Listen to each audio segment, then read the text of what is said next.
afternoon, ladies and gentlemen. It's Mr. Harris here for Mr. Harris Maths. Hopefully you're here for Mr. Harris Maths, otherwise you're in the wrong place. If you're here for, like, getting your foot looked at, you want to go to the doctors, not to Mr. Harris Maths. If you're here live, then feel free to use the chat throughout today's lesson. And if you're not here live, then hopefully it'll still be very useful. Use the description below. Use the description below to provide worksheets. Use the comments below to ask me any questions, answer any questions, or just to let me know that you're here. So, without further ado, let's get straight on with it.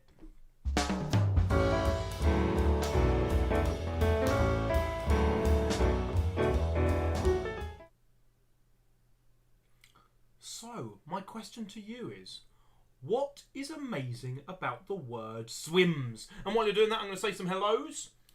While you're saying that, what is amazing about the word swims? Good afternoon, Kyra. How are you? Good afternoon, N. Good afternoon, Isaac. Good afternoon, Marie.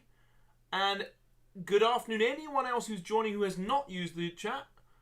So hopefully that's... there might be some more people joining us. We never know. So let's see what people... I'm assuming I'm unmuted. That's the first thing we always check. About now, we check that you can actually hear me. So anyone come up with... Feel free to write in the chat. Anything you come up with about the word swims. Discuss it. Find out any ideas at all. This is one you can show your parents. You can show your friends. You can tell other people about. The word swims. What do you mean, Isaac? What do you mean symmetrical? Because if I can't see a line of symmetry through it, if you draw a line of symmetry, it's not the same. It's the same upside down. Let's have a look. If you turn it upside down, it says swims. So it says swims, and if you turn it upside down, it says swims. So therefore, it's got something called rotational symmetry. The whole word has got rotational symmetry. There we go. Today we're going to be talking about reflections and rotations. You can see a house there, completely upside down. I think it's on the coast somewhere because there's a beach next to it. And so, let's see where I appear today when I go on screen. Am I over the far side or am I in the right place? No, I'm in the right place. I'm just above my little stupid quotes. So, we're going to talk first of all about reflection because if you weren't here last lesson, that's what we did last lesson. We did some reflections. So the first thing I'm going to do is check that you've learnt something and kept it in there. Saw some brilliant worksheets people have filled in.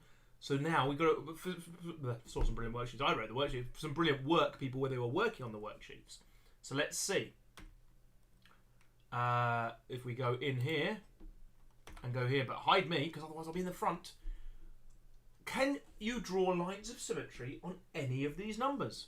Just a reminder of your lines of symmetry. Can you draw them a line so that they're the same on the top and bottom? Roughly speaking, I know the fonts might be not quite right, but give or take, as fairly accurate. Do any of these numbers, we did letters in your worksheet for revision, do any of these numbers have reflection symmetry?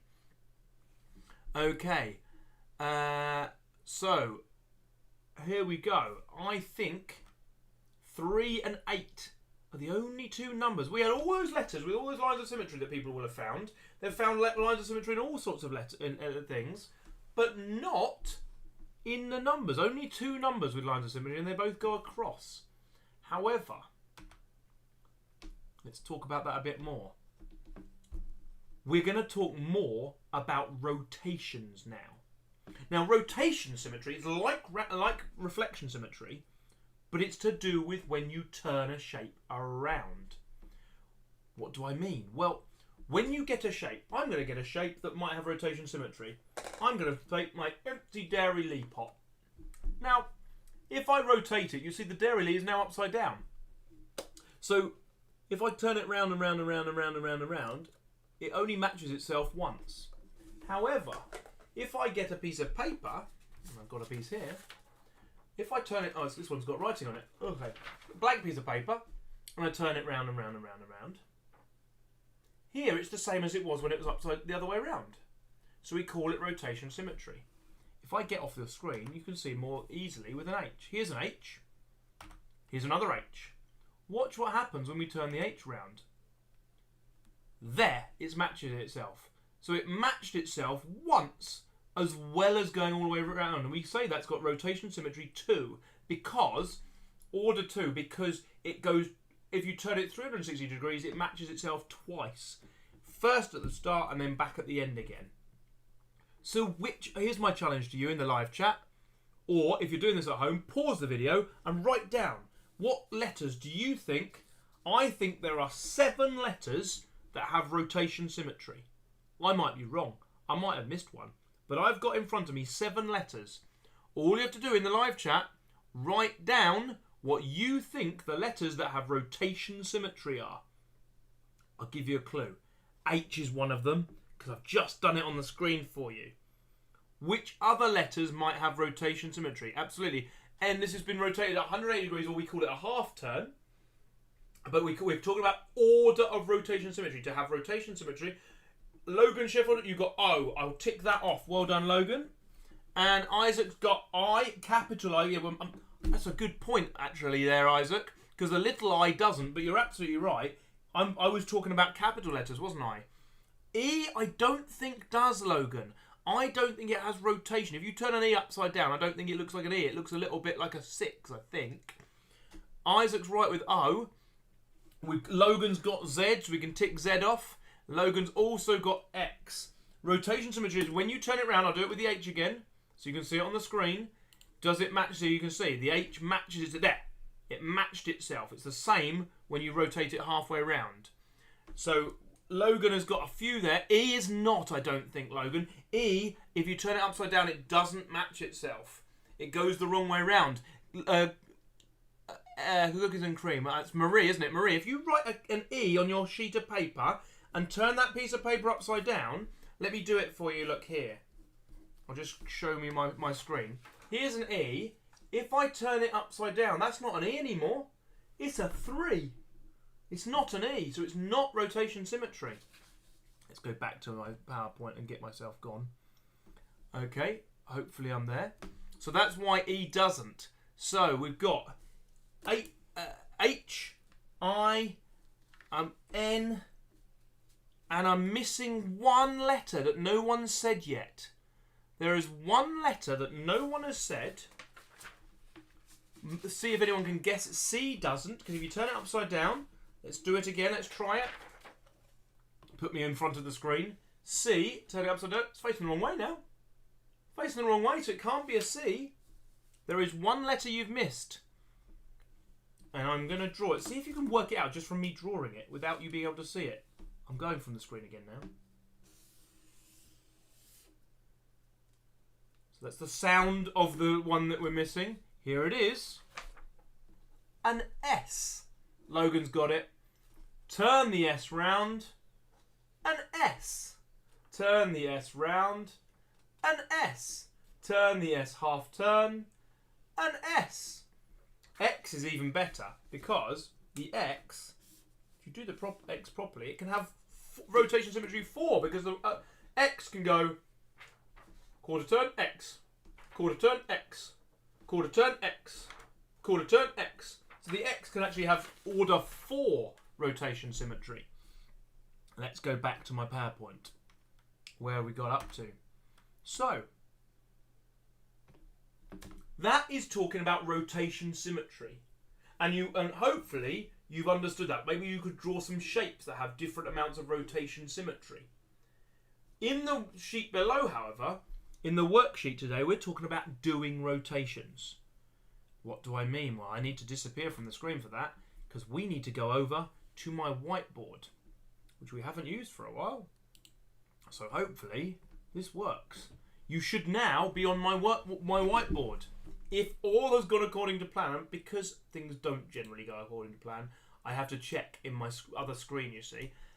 Here we have a shape. Sound a bit like that person who does the animal documentaries. Here we see a shape in its natural habitat. Now I've drawn my shape on my squares of my grid. You may just about be able to see the squares. That's why those squares are really useful. Because to do a rotation, we're going to do a quarter turn, but we're going to do it around this dot here. So if I first of all imagine a little invisible arrow pointing to the bottom corner of the shape, that arrow has got to turn round quarter turn, so it now goes here. And that will be the new bottom corner because it's turned a quarter turn. Then my whole shape, you can do it on paper. I imagine having the paper and turning it quarter turn and thinking, what just happens to the shape then? And I think what happens is we have to make sure it's the same number of squares, which was 4 little squares. That is my new L. And I always like to shade in my new one so I can see the old one and the new one. And I think that's how we do a quarter turn rotation. But sir, what about different shapes? Okay, let's do a different shape. Let's do a flag shape. But we're going to have a different turn here. Here's the centre. So what we're going to have to do is we're going to have to, our invisible dotted line is diagonal here, but it can still go a quarter turn clockwise. Now we're going to do all our turns clockwise. I was doing this last lesson as well. We're going to stick to clockwise. We always have to have a direction, so we're doing a quarter turn clockwise. There we go. That's the worst arrow anyone's ever drawn in the world.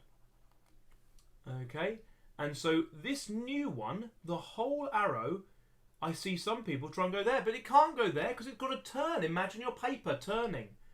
I think the new flag should go there and there and there. Which if you turn your head, you can see it's the same flag, but it's been turned.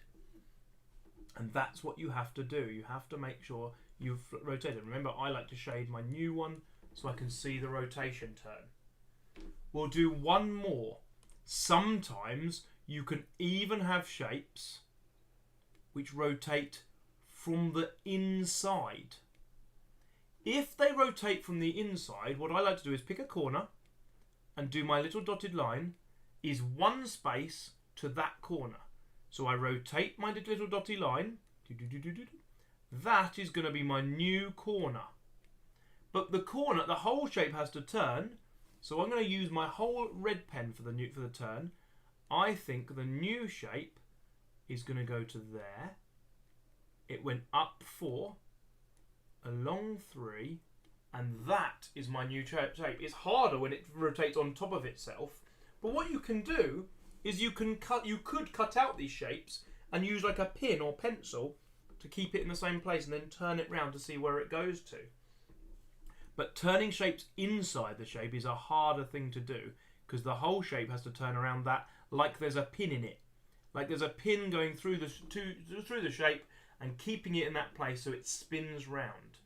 You'll notice if I draw lines, they are a quarter turn apart. That's how I'm doing it. I'm thinking about a quarter turn in my head. So that's how we're doing the quarter turns. Okay? So, let's go back to our thing. In the worksheet below the video, you have got some turns to do. They all look a bit like this. I have to open it now, don't I? I had it all sorted out and then I closed it thinking I won't need this again, but I will need this again. This is what it looks like. And you should still be able to see me in the little corner. Just check that I've got it all in what I wanted. This is what the worksheet looks like. So as you can see, here we're going to rotate each one a quarter turn clockwise about the dot. Now I don't think it's going to let me draw on the screen unless I'm clever and do this. Take a photo of the thing, move to here, start a new page, and now we can pretend and we're actually going to draw on it. We're just going to do this first one together. I am going to use this corner here diagonally to point to that corner and turn it 90 degrees or quarter turn. So that inside corner's moved. Now I'm going to imagine in my head if the shape moves, those 4, I think it's going to be a little one like that and then up like that and then turn around. I should be a bit neater than this. And then shade it in. And I think that's where my L would go to because I've shaded it round and turned it. You can also use tracing paper for this. If you were to get some tracing paper, let me rub this off for a second. If you want to use the tracing paper method, what you do is you get your tracing paper. So what I'm going to do is I'm going to get this. I don't know if I'm going to be able to do this. You put your tracing paper over the top. Then you colour in the shape you want to trace.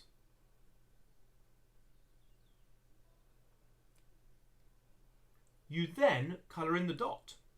Put your pencil on the dot and turn the whole bit of tracing paper round. If you do a quarter turn, it will move it exactly to where I just said it needs to move to. It will move to here. If I'm a bit neater. So the tracing paper, then you have to take the tracing paper off so you can colour it in and draw it in. You can't shade in or anything, but the tracing paper method will allow you to do it as well. So you've got two different ways of doing this. If you've got some tracing paper, some people have something called greaseproof paper. If you can ask your mums and dads and anyone who works in the kitchen at home, if they've got any greaseproof paper, that can be used as tracing paper and it can help you with these shapes. So let's go back to the studio and finish off. Today I've been talking about, we've practiced our reflections and our lines of symmetry. We then talked about rotation symmetry and which letters have rotation symmetry and what their order is. And I suggested going and finding some propellers and things like that that have rotation symmetry. Then we learnt how to do rotations using dots. That's what I want you to go away and do now, is go and do the work and see what you come up with, see how you get on. So, hopefully that's made sense to you. The challenge for this week was the best chicken. I've seen some good chickens already. I want to see some more chickens. Remember, no drawing on technology allowed. Make the best chicken. Maybe you're going to make it out of shaving it into the lawn. Or maybe you're going to make it by some pillows together. I want to see a picture, the best picture of a chicken. I've got some good ones already. Thank you so much for joining me. I have been Mr. Harris. You haven't. Look after yourself and take care. And I will see you soon. Maybe Thursday, maybe next Tuesday. Because it should say see you Tuesday. But sadly, Mr. Harris didn't change the last slide. Silly Mr. Harris. Thank you so much for joining me. And look after yourself.